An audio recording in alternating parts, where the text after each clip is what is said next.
Welcome back to my channel, it's James here, I hope you're doing okay. So we're in the new grow tent. I've been speaking about this over the past couple of weeks, maybe.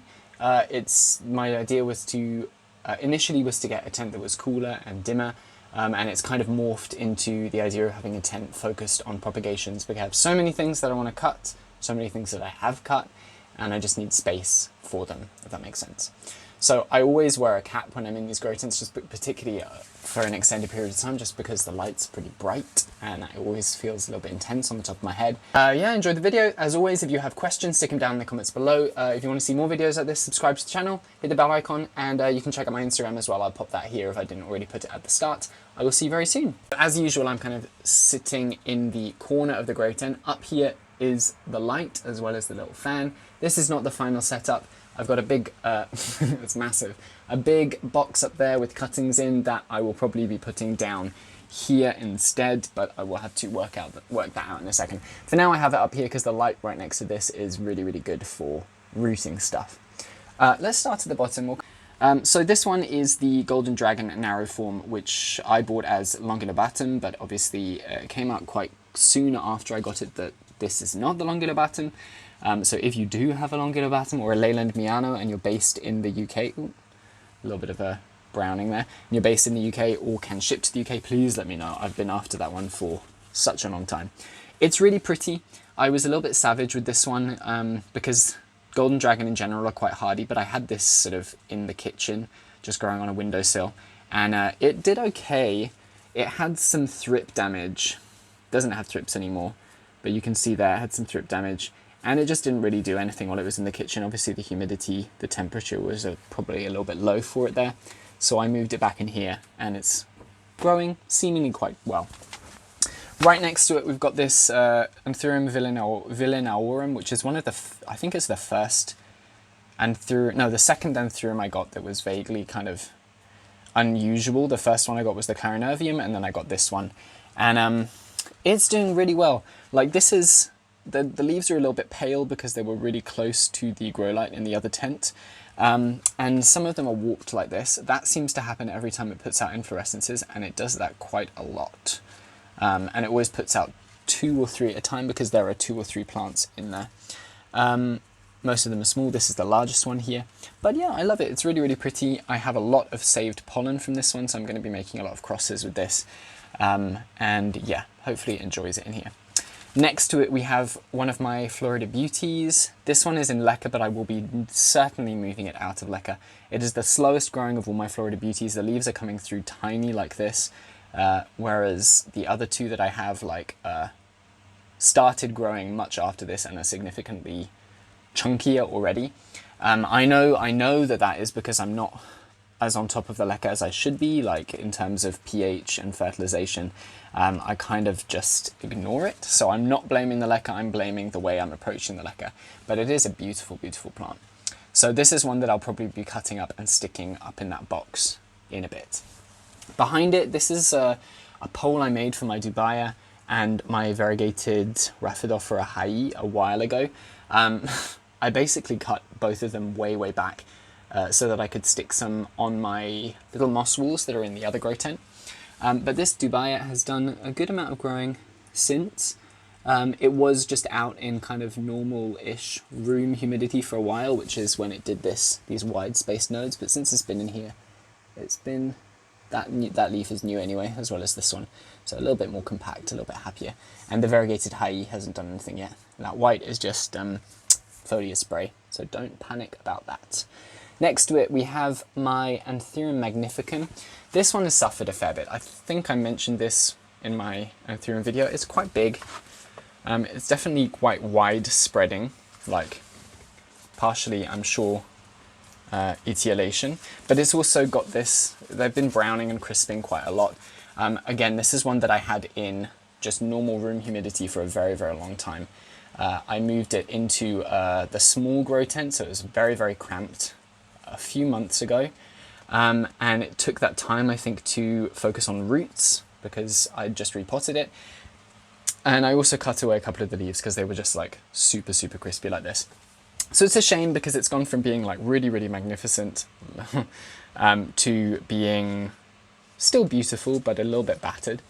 That said, since it's come in here, that is putting out a new leaf right here, as you can see, which is just about to unfurl, well, open up and swell, and then it's got an inflorescence as well. So that's probably one I'll be crossing with the Villanaurum. I think I've got some Forgetii pollen as well, so I will have to think about that. But yeah, or maybe I'll collect it to use later. Who knows? What else have we got? This is my reverted Monstera aurea. It is the small form. It's kind of annoying. It's the one that's growing in pon. It has really, really nice variegation on the stem, which throws me, because even on this new leaf, I don't know if you can see, am I going to be able to get in there? There is some good striping. Is it going to focus? Probably not. There's some good striping on the petioles and on the stem, so what I'll probably do is, if it puts out another leaf after this that's green, I'll just cut it into nodes and see if I can get any yellow out of it. Moving behind, we've got VERRUCOSUM. It's got some perlite on because a Hoya above it spilled earlier. This is my little VERRUCOSUM I got from my friend Chris. It's the one I propagated a little while ago. Quite a few of those propagations took. I have sold or traded or killed all of them. So this is my last little bit. This is the mother plant. Oh, I'm not focusing, but look at that. Really pretty. This is not the, I think it's Incensii, the one that's typically sold from European nurseries. This is a different variety, but it's very, very pretty anyway. Next to it, we've got my little perlite bath of pink princesses, also covered in perlite from that Hoya. But this is the first leaf in ages that it's put out with any kind of variegation. So that's kind of cool. I'd sort of given up on this pink princess. There's some nice striping on the stems, but it was burning because I had it under really, really bright light in that smaller grow tent. Yeah, not super happy. But I'm happy to see some nice variegation coming through. Next to that, we have a podophyllum, a variegated podophyllum, Syngonium, sorry. Syngonium podophyllum, which is doing okay. This is one of the ones that's a little bit less variegated. I'll probably cut it up and see if I can get some more out of it. And then we've got my Florida Ghost mother plant, which has been propagated to high heaven. So I'm letting it grow for a little bit. Again, it was in not ideal conditions for a bit because they're really, really hardy, but just so pretty, super, super pretty. That leaf obviously came out in slightly dark conditions, so it's not very white. Then we have, behind this, this is my Paraiso Verde base cutting. I have a lot of this, I'll show you in a second, but there's loads of Paraiso Verde.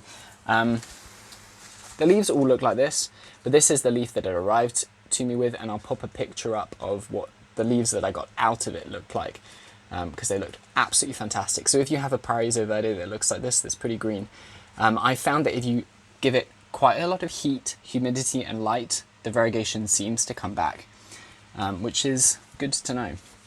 Then we have MONSTERA ESQUELETO, which I got from Jess. Look at that crispy leaf and the wire. So my friend Jess gave me this, and it's put out a runner and nothing else. So nice little runner going up there.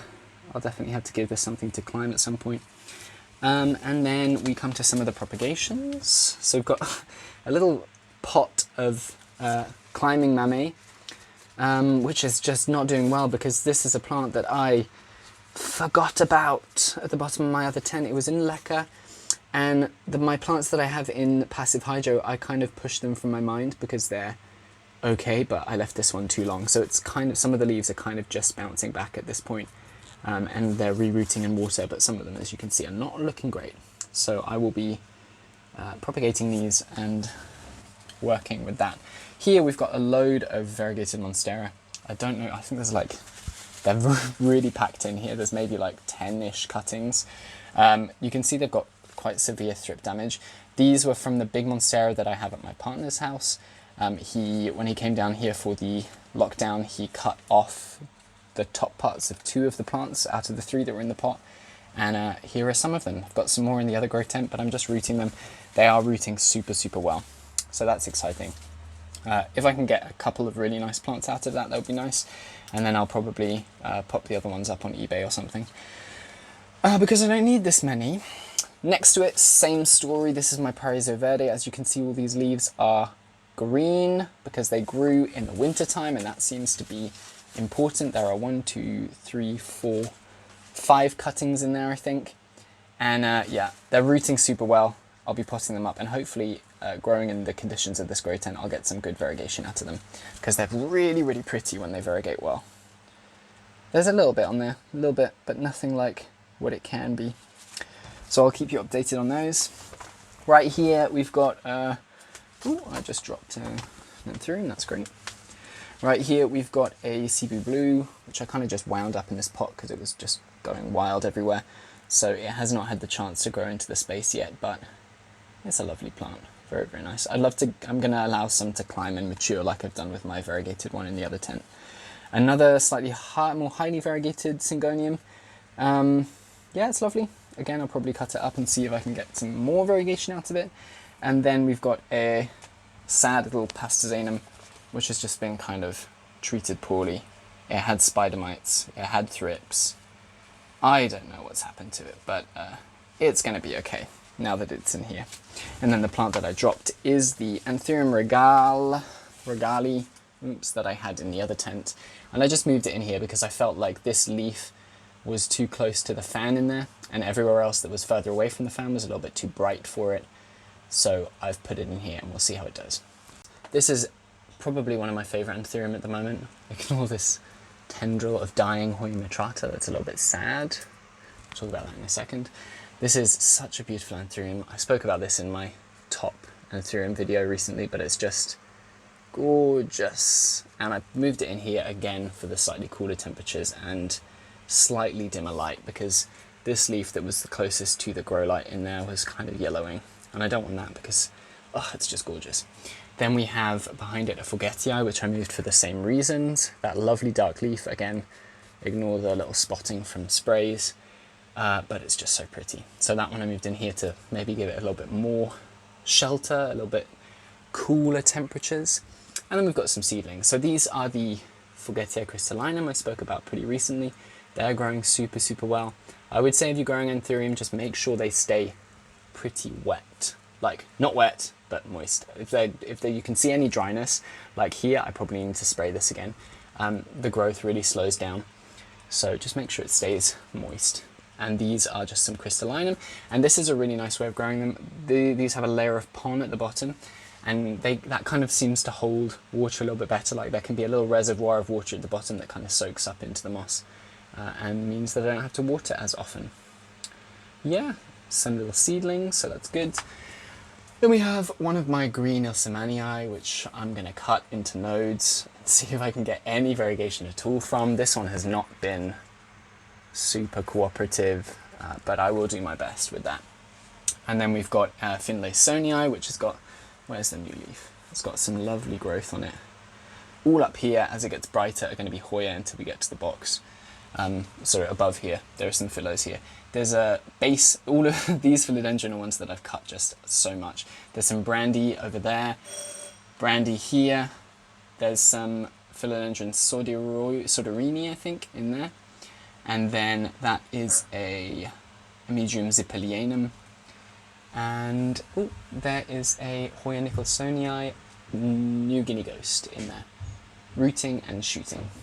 Over here is some beautiful Hoya that I really love. There's a Hoya CAUDATA, which is just getting a beautiful furry new leaf there. Ooh, don't fall. Then there's a Hoya AH074, which is lovely. That incredible splashiness. And I love the like indentation where the silver is. Gorgeous. And then I have a Hoya Canosa Grey Ghost, which is also doing beautifully. This I just got through. I have another one in the other grow tent, which is growing super well. Just put out a new leaf, but this one is very new. But yeah, very cool.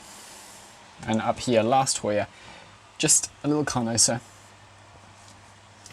I don't know why it's up here, but yeah, it's doing good. It's got a little peduncle growing there. Again, ignore the white, but yeah, it's cute. Okay, now we get to the prop box. I don't know how I'm going to film this.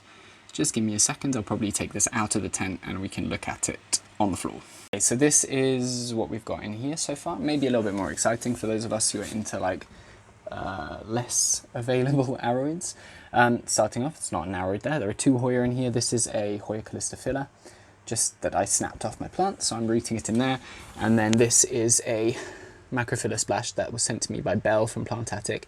It is a little bit yellowed, but I think it will be okay now that it's rooting in here. Okay, let's start over here. I've got some Philodendron Rio, which is really, really pretty, that I cut up into 1, 2, 3, 4, 5, 6, 7 little pieces, so that's rooting in there. It was doing well enough. It was in a slightly small pot, but I kind of just ignored it for long enough that it was sort of just curling in on itself, and I wanted to make it look nicer, so I've cut it up. Then we've got an Adansonii aurea. This is a part that I cut recently, and it's rooting in there. This is a piece that didn't have any aerial roots, so I'm giving it a chance to form those in here. I had it in water before, but I think it will do just as well in here. We'll see. I'll be watchful of it. Then I've got a Philodendron Majestic here, which I was planning on selling, but I probably will keep it just so that I can cut and prop it a little bit more, because I'd rather not cut my large plant if possible, but I'd also like to be able to produce some more. So maybe this will be a mother plant, we'll see. Okay, then we've got a sad looking Margravia, which I didn't expect to look sad. That I only put in yesterday, so I will make sure I give it a little bit of rehab, because the other two are doing great in here. There's another one there, and there's the other one over there, but this one is not loving it, so I'll have a little look and see if I can sort that out for it. Then we've got some white knight. Is it white knight? Yes, white knight with the red, that I cut up as well because it was in leca, and like this is the latest leaf. It's the same issue as I was having with the Florida Beauty. The growth was just like getting stunted and sad. So I cut it up, I'm rooting in here, and when they root I will pot them up in just my normal arrowed mix, or pon potentially, probably just my normal arrowed mix. Yeah, then we've got a big old Patricii. I had this potted up. It was actually rooting okay, but not fast enough because it was in such a small pot. The moss was just drying out a little bit too fast and the roots were suffering. So I moved it in here, and hopefully it does a little bit better. And then dotted throughout I've got some, I don't know where they are, I can't remember. I've got some Belmark's Fantasy, so there's one there that's a little bit curled, there's another one there, another one there. I think there's a fourth one, but I feel like I've lost it. Maybe there were only 3. Anyway, so that's what's happening in that prop box. This will get very overgrown probably before I move anything out of it, so my intention is to just fill it up and ignore it. Yeah, there you go. So this is just a little bit of a look at my second grow tent, as well as sort of a chat about those are weights that belong to my granddad that I just decided to use to weigh this box down because it's a little bit too big for that shelf. Yeah, just as well as what I plan to do with it. Hopefully you enjoyed that. If you want to see more videos like this, check out my, subscribe to this channel. And if you want to see updates on all of these plants, then check out my Instagram at slugplants. I put updates there pretty regularly. All right, have a great day. Thank you so much for watching, and I'll see you soon. Goodbye.